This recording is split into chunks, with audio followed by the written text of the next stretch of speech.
Welcome to the podcast episode 6, and today we're going to be talking all about supplements, as I think we have discussed them before, and yes, we always get updated information and people still always ask us so many questions about them, sort of which ones do you really need, what are you wasting your money on, and all of that. So let's get into it. And Andy is still in the UK.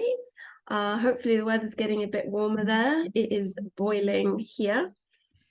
Yeah, it's not too bad. It's not too bad. You know, I wouldn't say it's getting warmer. You know, February is generally the coldest month. But it's not been actually that bad. So we'll see if March is colder. But no, it's all good. Spring is on the way. Spring is on the way. The evening's getting lighter. That is. And I mean, that's, yeah, so you can get a bit more vitamin D. We can talk about that.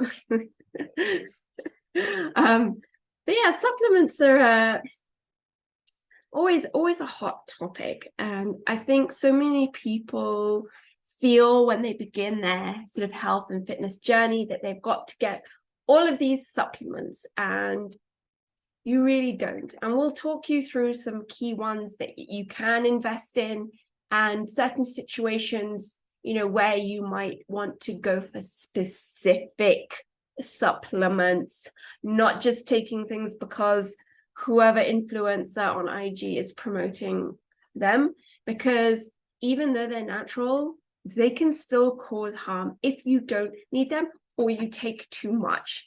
So I guess let's sort of start. I mean, we can kind of start with sort of training supplements, other supplements that you'd kind of recommend, gents. Yeah, look, the reality is this. And something I say to every client that comes on board is you do not need supplements. That's the straight up thing. You don't need them. Are they good to have? Yes, if budget allows, you know, great in various situations, and it's very situational dependent. Mm-hmm.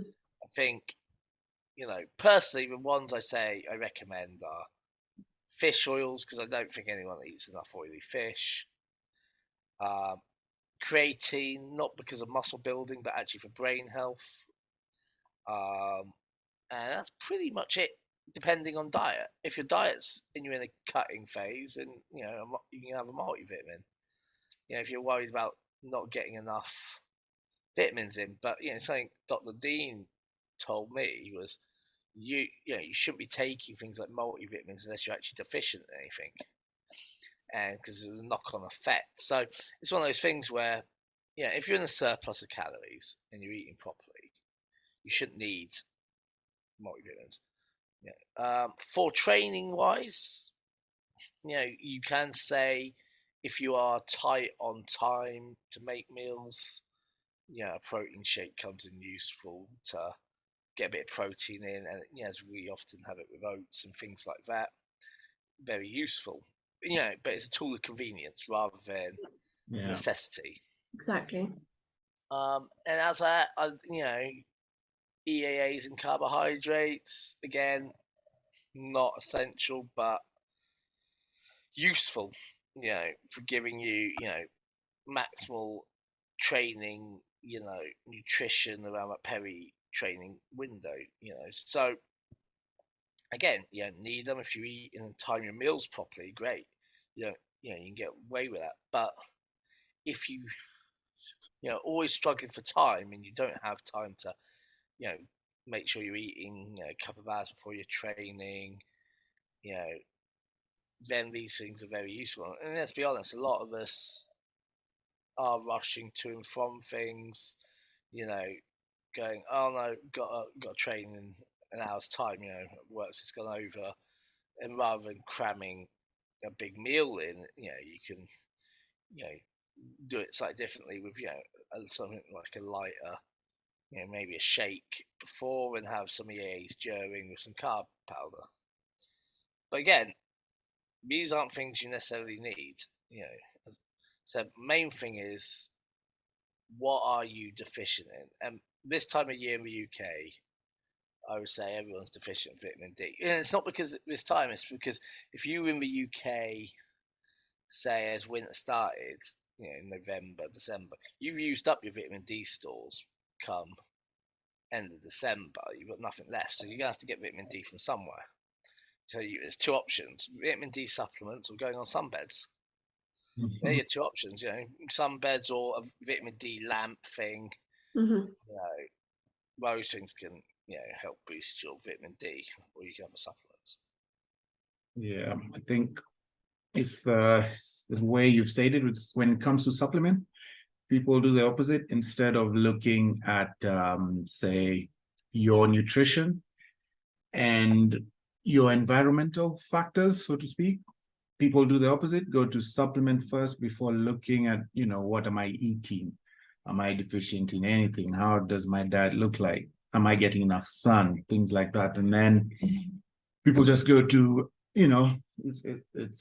it's part of the social media to draw people in, and you go in and there's this test booster or creatine in whey thing, and it draws you in, and all of a sudden you think you need it and you forget about your nutrition. You haven't checked your nutrition. And I know from experience, like I did the multivitamin thing because I just assumed, I'm trying to be healthier, so why not add, and I'd put multivitamins as part of my daily routine, even without having sort of done any blood work or any basic test to tell me, you're deficient in this, or you have high this, you need to reduce the things like that. So it was one of those, just assuming, oh yes, I'm having a surplus in vitamins, I must be healthier than the next guy. So it's that mindset I think most people have and need to let go and look at things differently. It's like, okay, I eat enough red meat probably every day. Why am I having extra iron tablets on a daily? I'm like us, we're burning, it's hot every day. I'm maybe in the sun for 20 minutes early morning, 20 minutes, it's like, why am I taking a lot of extra vitamin D without, having an idea of my blood work or anything like that? So I think what what people don't realize is when you have a surplus of certain vitamins, it blocks other ones from being absorbed. Yes. And actually, it could be worse for not having taken it anyway. Start blocking and slowing down other processes. It's not an ideal situation. People should, and this, so from even my childhood, there was always that push TV adverts, talk about taking multivitamins. Yeah. And there's, extra vitamins even added to cereals now, Mm-hmm. things like that. So you got to be conscious of where, that you're having the right amounts without going, overboard anywhere and actually causing other things not to be absorbed. Sort of fine line ratios between sort of magnesiums and calciums and things like that, people don't realize. Yeah. And you truly can't out supplement a poor lifestyle, poor training, poor diet. Always try for food first, because all the vitamins and minerals in your food are more bioavailable. Sometimes in their supplemental form, they're not in the best form for your body to use easily. So always keep that in mind. And if you are going to supplement, looking for high quality supplements, and often certain types, specific ingredients, so not just going to the local chemist. They don't often stock high quality supplements, and that's where they're expensive. They are expensive, so there's no point, like Leon and Andy have just been saying, just splurging out on all these things. You want pretty targeted supplements for specific things, and I agree, like creatine, awesome. Fish oils, great. So you can cod liver oil is also great. And then one I would add to that is magnesium, just because it's very hard to get enough from your food. And magnesium is needed for so much in your body. And it can also really help you, to sleep and relax at night. So normally that would be a magnesium glycinate. There's different types of magnesium that do different things. If you're someone who suffers from constipation, then taking a citrate can help. Often do that when I travel. That's good. You've got threonate, which is better for sort of cognitive functions. But for most people, like a good quality magnesium glycinate, 400 milligrams before bed. I add that to most of my clients. And I mean, most of my clients are female, and that has, great effects for supporting the menstrual cycle as well. And then, I mean, when it comes to men and women, like for women, for their cycle, there is, a lot you need to take into account. And this is where, we've just been sort of dabbling with this other app called Chronometer. I don't know if you've heard of that one, Andy. No.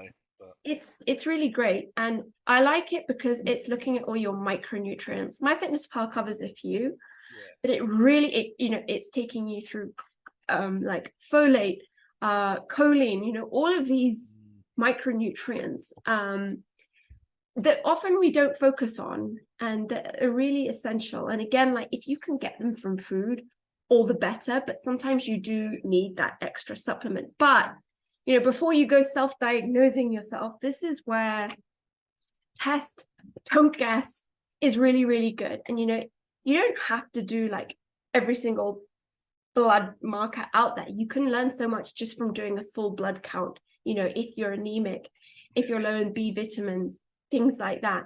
And, certain groups of people are at more risk of being deficient.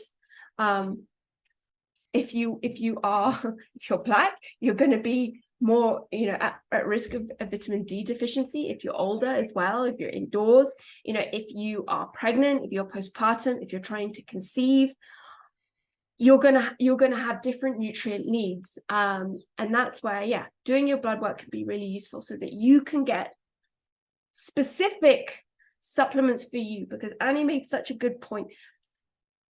If you take some, they can have serious knock-on effects. Like during COVID, everyone was knocking back the zinc, but you don't want to be continuously taking zinc because, that has knock-on effects on things like copper, which are really important. And the same goes for vitamin D. It can be toxic at high levels. And you don't want to, I know you'll know, but you want to, especially if you are supplementing with something like vitamin D, you do want to just check and see where you are. And like if you're having zinc, make sure you get a supplement that has copper in it, or be making sure you're eating your copper-rich foods like liver, shellfish, things like that. So I think it can be quite, I don't want to say dangerous, but people just thinking, oh, this is so good for me, I'm going to take it. And just one final example before I'll let someone else talk is probiotics. I've had so many people just take a probiotic because. And there are so many specific strains of probiotics and they do very particular things. So if you have diarrhea, you would take this. If you suffer from IBS, you would take this. If you have X, take this particular strain. So you just deciding because someone is promoting probiotics, you take that can cause you GI distress. So it really is, think before you go and spend your money on potentially expensive and useless supplements. I was going to say it's the cost of too much info. It's like every week you see someone promoting something, and I guess I don't know if it's desperation or people just have the money and it's like, I'm just gonna buy it. Well, I think it's too much info. Yeah. But good sales and marketing support. People get convinced and people lose the perspective about, is it informational, is it good marketing? Because there's a lot of guys who sell supplements that put out information, but it's information with an agenda to get you to buy the supplements. So you've got to be able to see through that. I think, Claire, you made a good point about the vitamin D and Leon. And I've had this with clients. The darker your skin, the more vitamin D. The more vitamin D you need because lower levels of absorption. But a lot of people are now working in offices, Oh, yeah. and I know lots of people like, oh yeah, but I live in Kenya. Why would I need vitamin D? Well, you spend literally over 12 hours a day in your office. Then you go home and you don't go out. You're not standing in your garden. You literally go from the office to the gym, to your house, make dinner, or you go to a restaurant, or whatever it may be. You're not actually spending a lot of time daily outside. It might be a bit on the weekend, but and the darker your skin, the less absorption you have from the sun. Yeah. So it is about trying to. Everyone's different, and everyone's got their own thresholds. But Yeah. that's something you need to just be aware of, is how much time indoors you spend. Yeah, and I mean, levels of vitamin D, like you'd ideally have them between like a 70 and a 90. Just for perspective, the answer is a 30. That was bad. So, Oh. but again, when you're taking vitamin D, you want to take it with vitamin K2. Yeah. And I think not many people do that. You can get some supplements, good brands. Good ones have it with it, don't they? Yeah. But you just need to check that. And I mean, you can get K2 from your diet. So dairy is a great source. Cheese, eggs. So you can do it. And that's where, like, if you were using an outlet chronometer, you can just check and make sure that you are hitting your RDA of like K2 there if you're taking a vitamin D supplement. Basically, sunbathe whilst eating cheese. I would subscribe to that. And you're onto a movement. Yeah, exactly. Sunbathe whilst eating cheese. Yeah, and I guess that's the kind of information people need, because now people think, like the way we're talking about supplements, it's like vitamin D, vitamin K, whatever, vitamin E. And immediately in your mind, they're thinking, okay, I'm just going to walk into a chemist and buy all of this, instead of thinking, the point you guys have just said. It's like, okay, I can buy this vitamin D and stock up on milk and cheese because I like milk and cheese. Or it's not always, okay, I need this, so I'm just going to buy it. You don't need things necessarily in supplement form. Yeah. Before supplements existed, the human race survived. Yep. And how did they survive? Well, we got it from their food. The human body's made to get these things from food. Yeah. And it's looking what we're consuming. Now we're in this sort of consumer age where we eat what we want to eat rather than what's available to us, because it was in a time where food available to us pretty much had most things. If you look around, and early humans were pretty good at finding what was good for them, because it was available. But now you just got to think a little bit about what you're eating, because you can't just eat. It's like, we say it to kids all the time, you can't just live on chocolate or snacks out of the cupboard. Good magnesium, but yeah, exactly. Dark chocolate. We can go with some good stuff in there. But no, the reality is, you've almost got to take the same advice to yourself. And go, right, so today we're going to have this meal. Yes, I know I'm an adult, so therefore, if I don't want to eat vegetables, I have to. But think, actually, there's a reason. There's a reason why we eat vegetables. There's a reason we want that fiber. There's a reason we want that micronutrients that are held in not overcooked vegetables and things like this. So sometimes you just have to think about as you said, it's good to think about we talk about macros a lot, but it is good to think about the micros and where are we getting our B vitamins from, where are we getting our selenium from, and then going, okay, so I know I'm not getting enough of this, and I really, really don't like eating, say with selenium, I don't like eating nuts. So, and there's loads of stuff in nuts, so I'm just going to pick on selenium for the moment. You could then I'm going to have a selenium supplement, which is fine, because you've looked for your diet and you've worked out, okay, I'm a little bit low in that. So, these things, as you said, well, it's a case of test, don't guess. But you could do, if you've got a good app like you're talking about, where it does all your micros, you could do that over a week and say, okay, what am I hitting? Well, what can I actually reduce on? And what should I be looking to increase on? And then start looking for foods with that in that you don't mind. And if you will then struggle because it's really foods you really dislike, then look to supplement it. Yeah. Yeah. No, sorry. No, I was saying, like, I think that's such a good thing. Like, just track, you don't even need to track your macros, but just track what your food is, and then on the chronometer, it's free. And then you can just see what you are kind of deficient in, and then just Google foods that contain vitamin B12, and then try and increase there. And like, liver is truly a superfood. We go on about liver a lot if you follow me on IG, but it contains B vitamins, it contains copper, it contains retinol, it contains selenium, vitamin K, like all of that. But I know not everyone can stomach liver, so you can actually get like desiccated capsules for it. And I mean, like B vitamins are in. Okay, I know if you're vegetarian or vegan, you don't want to hear this, but most forms of, especially vitamins and minerals are more bioavailable in animal products. That's just how it is. So if you are plant-based, I would 100% recommend you get your blood work done, because it can be really hard to ensure you're hitting everything. And some of them you can only find in animal products, B vitamins. So, like doing blood work for B vitamin, like especially B12, it's not always accurate, but it can still show you.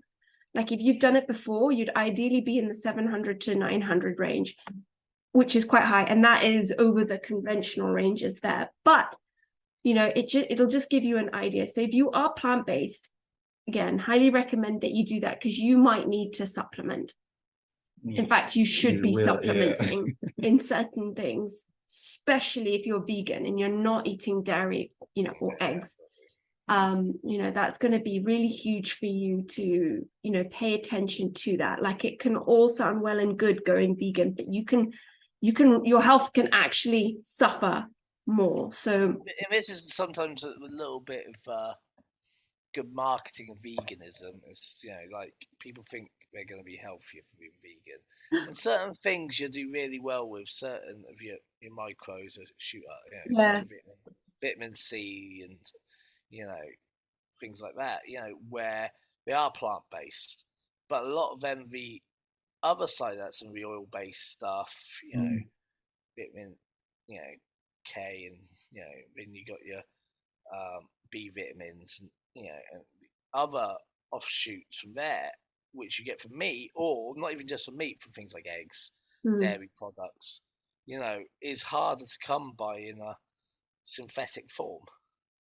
The synthetic forms are less bioavailable, and can have knock-on digestive issues and things like that. So yes, if veganism is a ethical choice, brilliant. If you're doing it because you think it's going to make you healthier, it doesn't. And that's just a fact. Everyone should eat more vegetables, but it's all about, in my mind, a balanced diet. So it's the healthiest. But if you do it for ethical reasons, then you will have to look at the synthetic supplementation route. But bear in mind that can have its own issues and knock-on effects. Yeah, I think most it's like lifestyle choices. People just do them without thinking. I guess it's like anything, even like training. It's hard work, and most people don't like the hard work. And it's the same with, say, you decide I'm going to be vegan. It's your health, so you need to take that in account and do most of the research and understand, okay, I'm dropping this. How will it affect my health? Even if it's for ethical reasons, but you have to take responsibility, and don't blame your lifestyle or anything later on because you didn't do the research.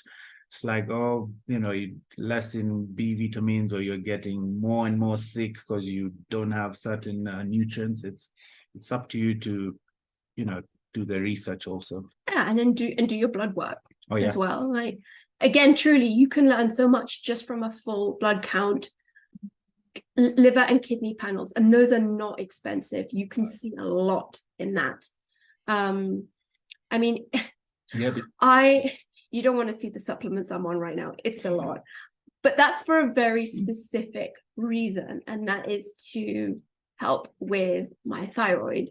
So I do take a selenium supplement for that, and I do take NAC because that's a precursor to a powerful antioxidant called glutathione.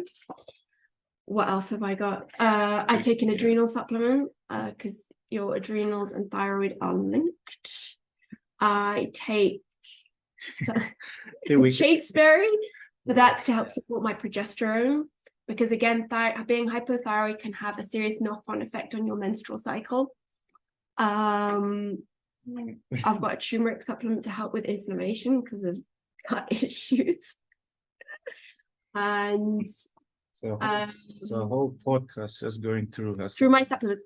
And one supplement I really like is collagen, and there is like no scientific research to show that it is beneficial for like joints. There is a lot of anecdotal research on that.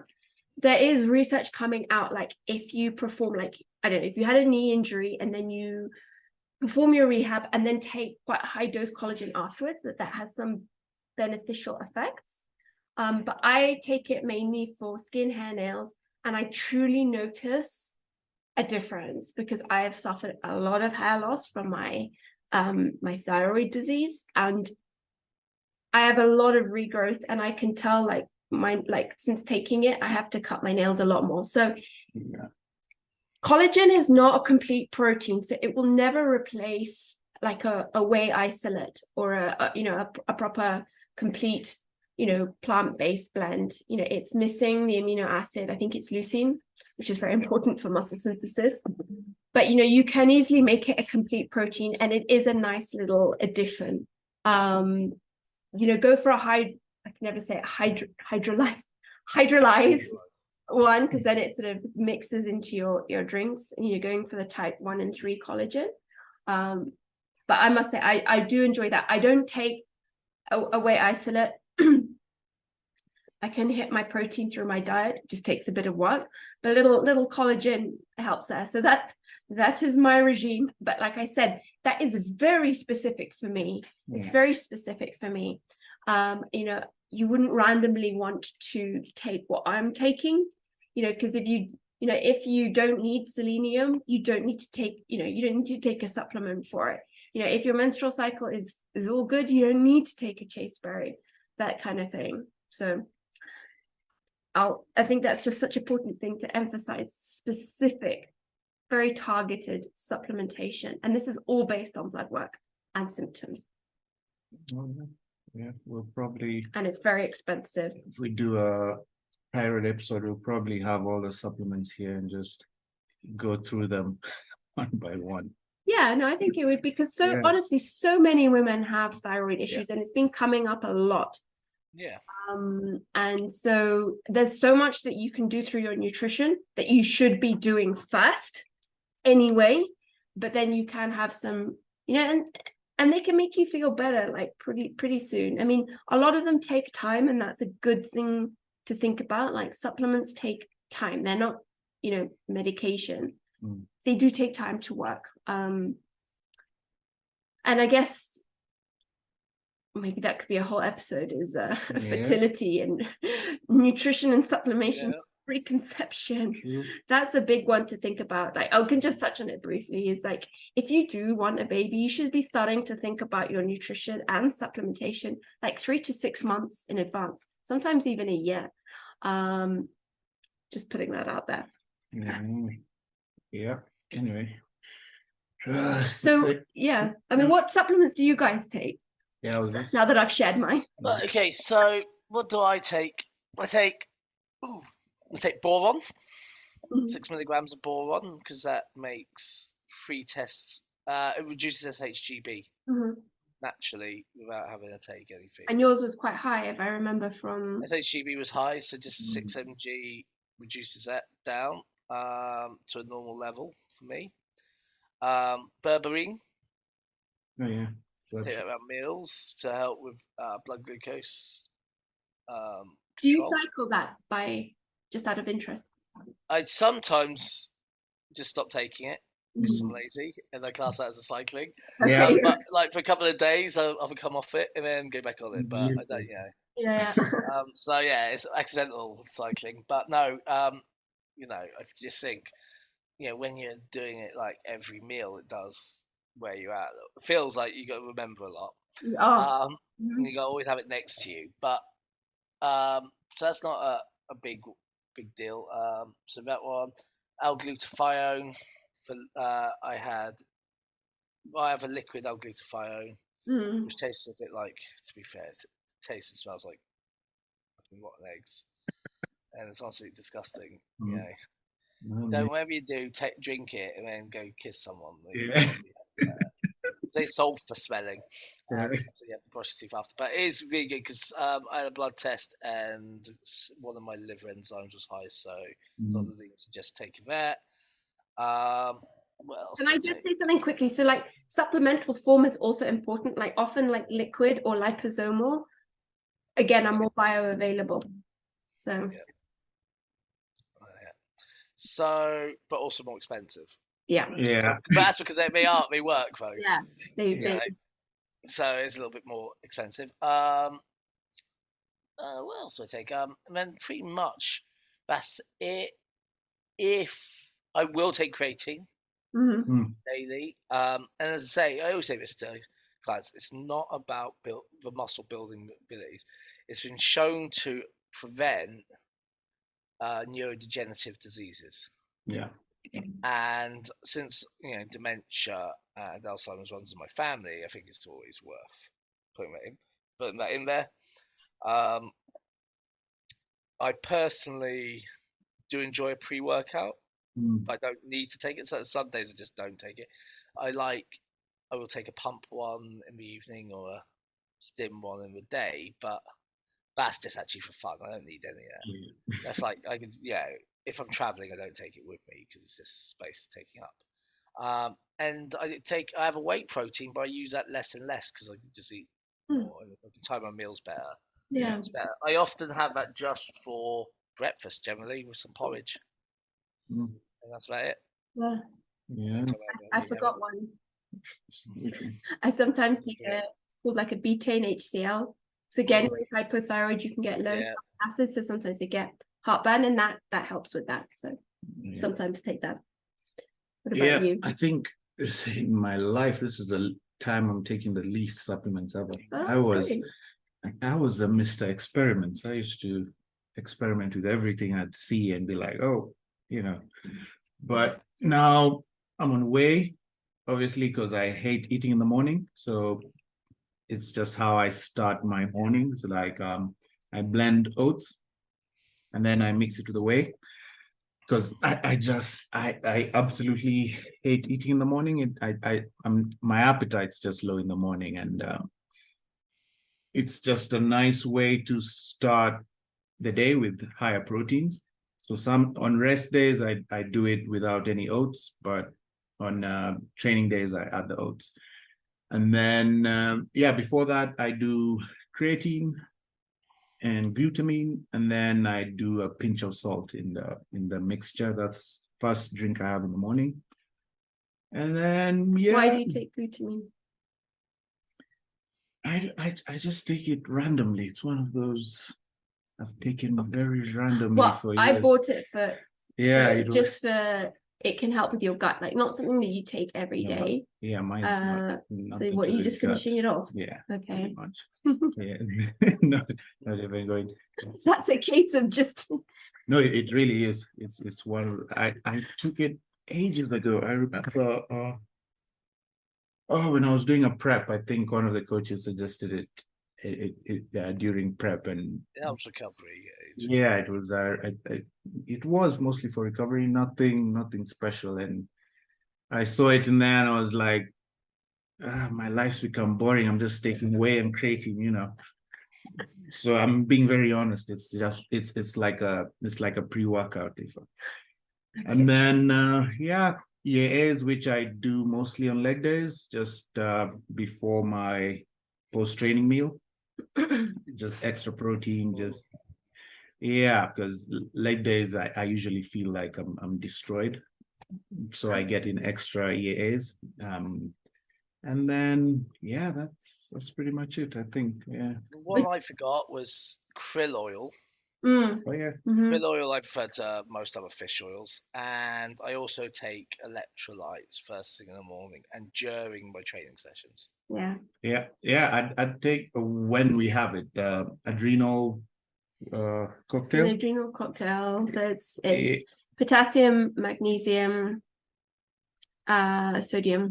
Yeah, and when we came back after traveling, I felt like I was beat, like I didn't want to train, and I don't know, maybe it's placebo, but taking that over time, first thing in the morning with the creatine, I just felt good. It It's just supporting your adrenals. It's just, it, I mean, that is a supplement, and you can't get it here. We got that in the UK. yeah. But electrolytes is such a good one because, again, this can be really hard to get enough from food. Like potassium is actually really hard to get enough. It is. So is magnesium. It's trying to get the balance right as well, and Yeah. trying to get those balances right. It's hard. That's why electrolyte that's already formulated is so much easier. So good. So, I mean, you just don't get them here. You can make your own. We talked about that in our pre-workout one. But coconut water is a great source of potassium. You can mix that with some salt. Vitamin C is always better from a food source. So again, maybe after this we can do like useless supplements. Well, here's the thing I like to do. What you're talking about, like a intra-workout drink is coconut water, pinch of salt. So you go half coconut water, then half fruit juice. Yeah. Fresh. Carbohydrates, but also fresh fruit juice. And then you have a bit of vitamin C boost in there as well. From a food source, which is great. So you can do it. It just requires a bit of thinking to do that. And then again, sorry, I'm going on about the chronometer, but it's so interesting because you can really see how much you need to eat, of micronutrients. So it's a good one. But the electrolytes are so key. They're so key. And just for, supporting your adrenals, that's probably why you did feel a lot better. We need to get that back. It's just, sometimes it is just easier to get stuff from a supplement, or if you're in a fat loss phase, like trying to get, having your cup of orange juice and coconut water, it's quite high in calories and carbs. So, it'll really depend. And if you're not doing so, well with carbs, if you're a bit insulin resistant, it can be a bit tricky. So that's why supplements can be really useful. But the krill oil is a good one. I actually need to start up again with the fish oil supplements. Those are ones that really look for good quality. If you're doing fishy burps, it's not a good quality fish oil. No, you shouldn't be able to taste the fish. Yes. It's like krill. I think krill's like North Atlantic krill oil, I found, is the best. It's not the cheapest, sadly, but it's expensive. But it seems to digest well. Where you've had a crap one, you can feel it sitting in your stomach a little bit. That's when you start getting those fishy burps. Then it's not a good one. So maybe we should talk about like useless supplements that you should not spend money on. And I think vitamin C is up there because it's usually coming as ascorbic acid, which your body doesn't actually absorb so well. You should really be trying to get it from whole food sources. So just pay attention. If you'll just pee it out. It's water soluble. You're not storing it. So a lot of people spend a lot of money on it. You really need that in a whole food form. I'm also thinking if you say eat well, train hard, eat well. I think BCAA is also on that. I was going to say BCAAs, but there's a worse. I was going to say BCAAs. So the thing about that is, I said this to a client once. At best, they're a waste of money. At worst, they're causing depression. Because if you overconsume them, they block tryptophan, which prevents serotonin uptake for the brain. And can build up, and people who drink BCAAs all day blow my mind because they get into this fog, and and it can be quite depressing. There's some studies done on it, and the link between consuming BC, especially now you can get them in cans and stuff. Yeah. Ready to drink. Yeah. It's not good for you. So maybe just quickly, Andy, take us through the difference between BCAAs and EAAs. Yeah, so BCAAs are branched chain amino acids, so they're not a complete amino acid profile. EAAs are all your essential amino acids. Now they have the BCAAs in there, but then they have the other essential ones.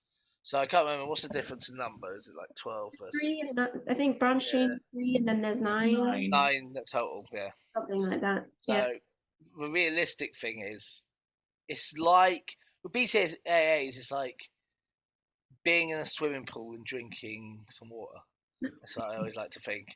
I saw that meme once, and it's like it's because it's not that little BCAA is doing nothing for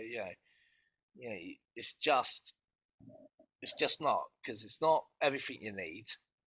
It's just a little bit of what you need. Yeah. But then that's what people overconsume it as well. So then it just ruins everything.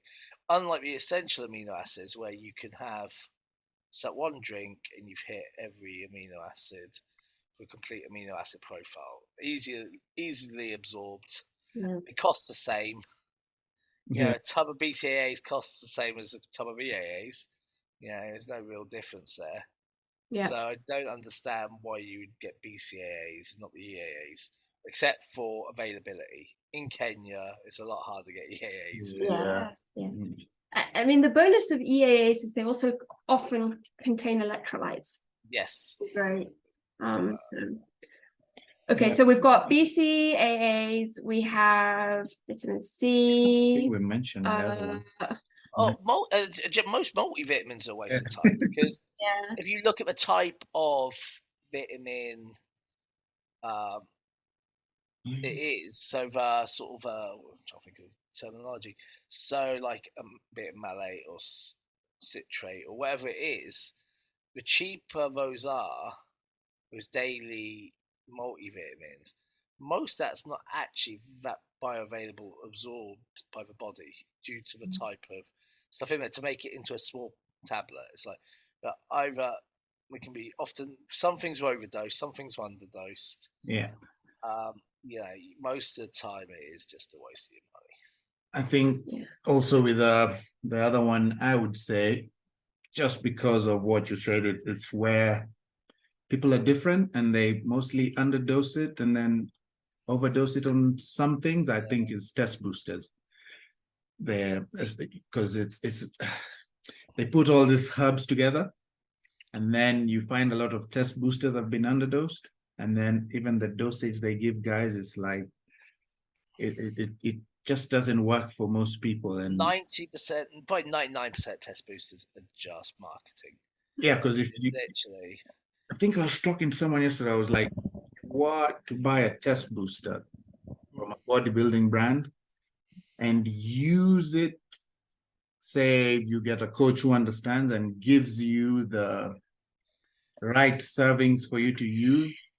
A test booster that you've bought that you're supposed to use for 30 days, you might end up using it for 10, just because. But that is the thing though with test boosters. Why are you using it? Is your testosterone levels low? If your testosterone levels low, go to the doctor and get actual testosterone. Don't.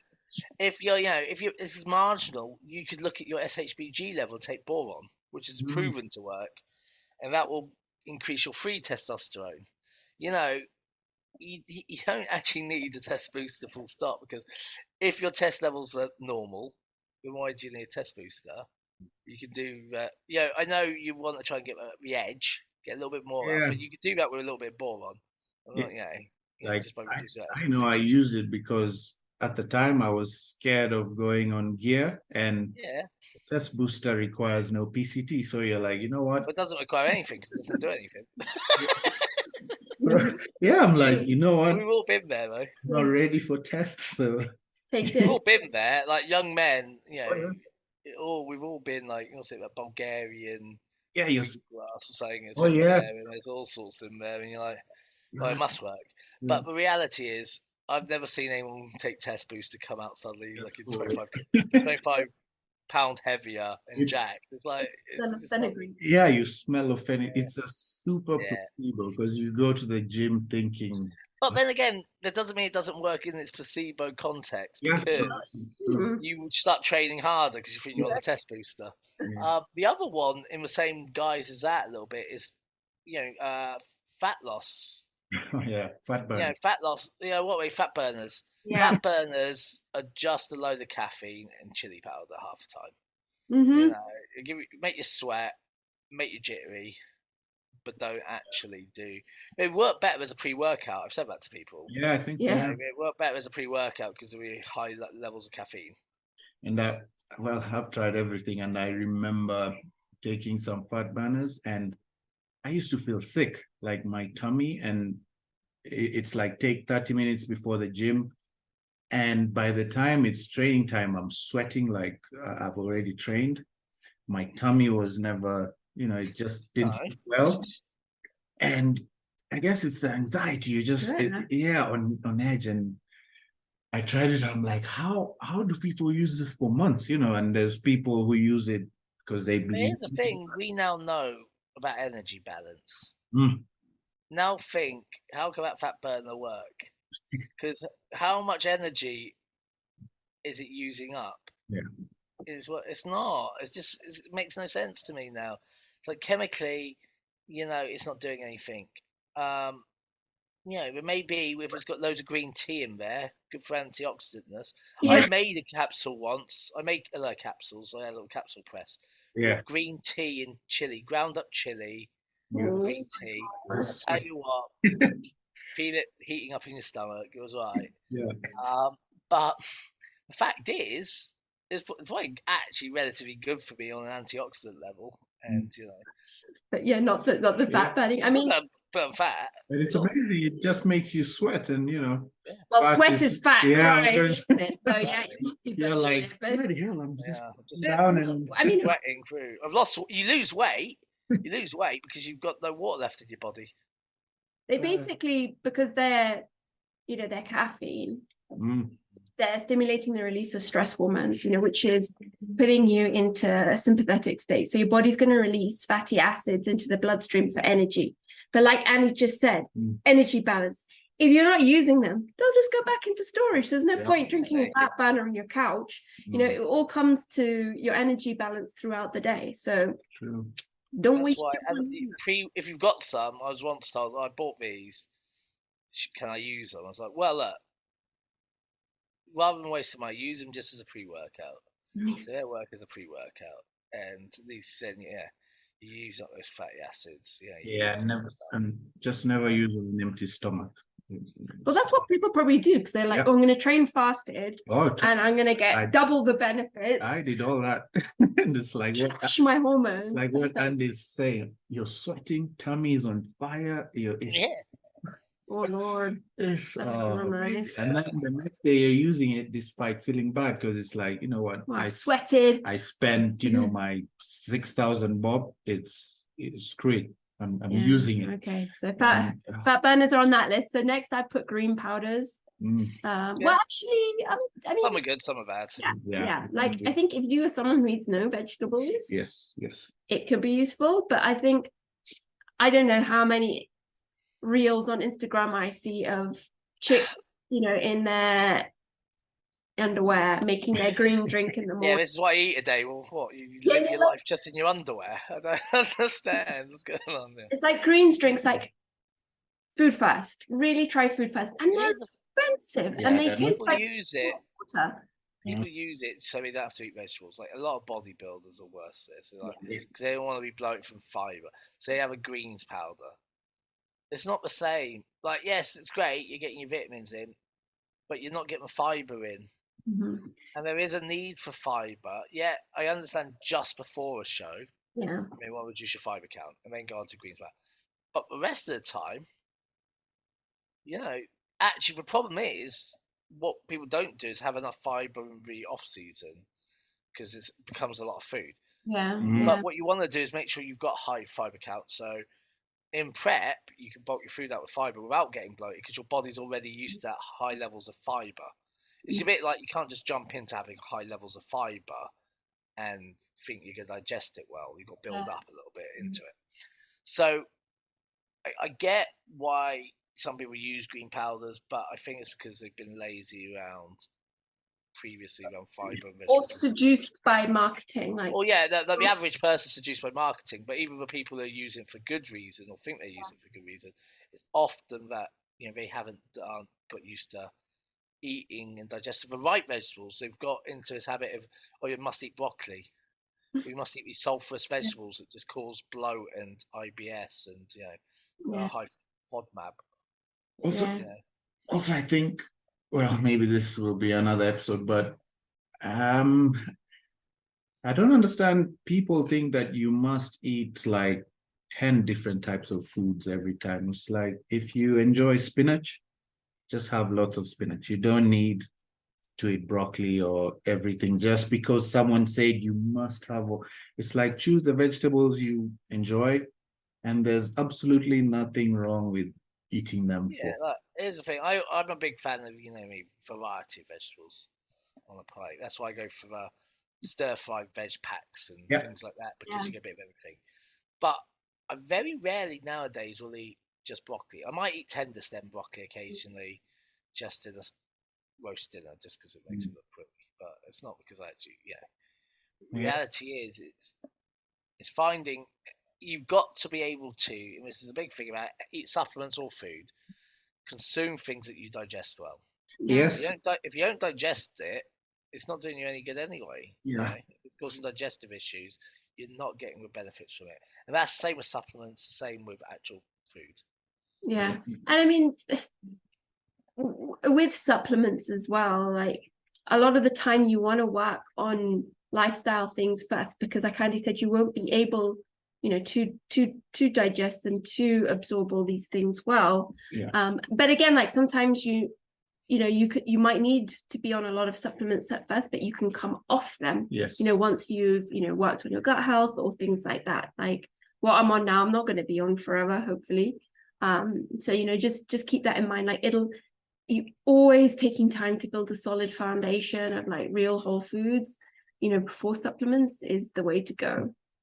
Any other ones on our blacklist? Yeah, I'm trying to think. That's probably loads. Well, most don't work. Ones that like people take and they really don't need to. No, I'm just trying to think what everyone. Well, thing is, people think they need pre-workout, and I don't mean just a pre-workout. Like they take super high stim pre-workouts. Well, I've done it, but then again, caffeine doesn't have much benefit on me. So I was like trying to find out, what the buzz was about. So I took that one that was about 750 milligrams or micrograms of caffeine, and it still did nothing for me. Yeah, I think until I double scooped it once, I had to sit down. You're like, there it is. I'm gonna sit down now because this is not good. But the reality is this: people take this, and too much. If you're, caffeine sensitive or not even just normally caffeine absorber, what you'll find is low caffeine. A coffee will have as much, will be about the right level for you to train on. More than that, you get jittery and you won't be able to focus, or you'll feel ill during training. There's certain things in pre-work. A cheap pre-workout doesn't have much going for it. You got to look at, is it dosed appropriately? Has it got the right level of citrulline in? And we're not talking about citrulline malate, which is the cheapest citrulline. Yeah, which most. And then most pre-workouts have citrulline malate because it's cheap and it's not bioabsorbent as much. And so 3 grams of citrulline is the recommended dosage, but that's citrulline, chelated citrulline or another form of citrulline, not citrulline malate. 3 grams of citrulline malate is only actually really 1 gram of citrulline.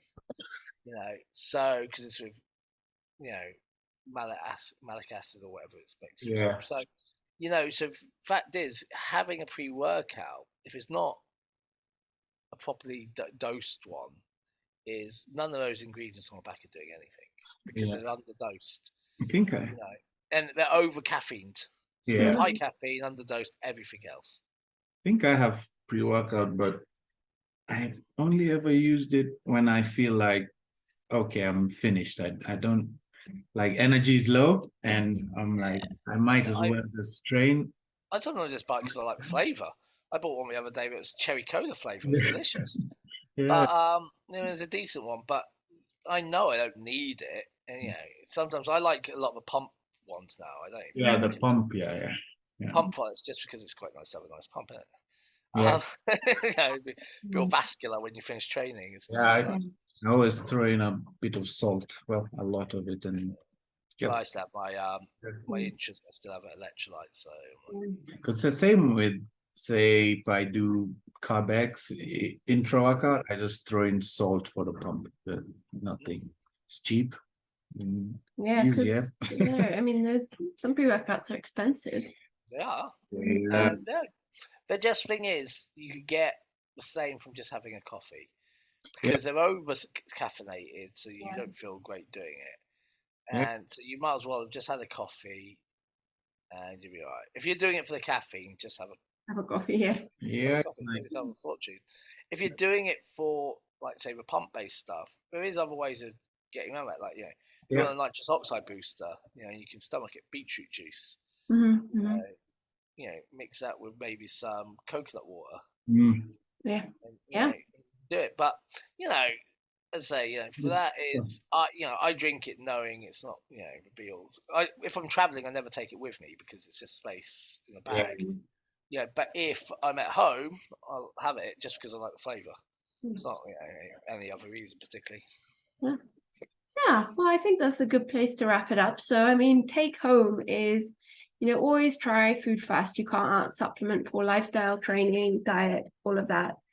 And, spend your money on high quality food, spend your money on high quality supplements, creatine, a good fish oil, krill oil, a magnesium. And then if you want to a whey isolate, and then from there, targeted supplementation for what you need based on symptoms and blood work, done with someone who can read it, not you just self-diagnosing yourself. Because again, too much of something is not good, and they often have these quite complex interactions with each other. Yeah. That's it. Yeah. So hopefully that was useful. And if you do have any supplement questions, you can send them our way.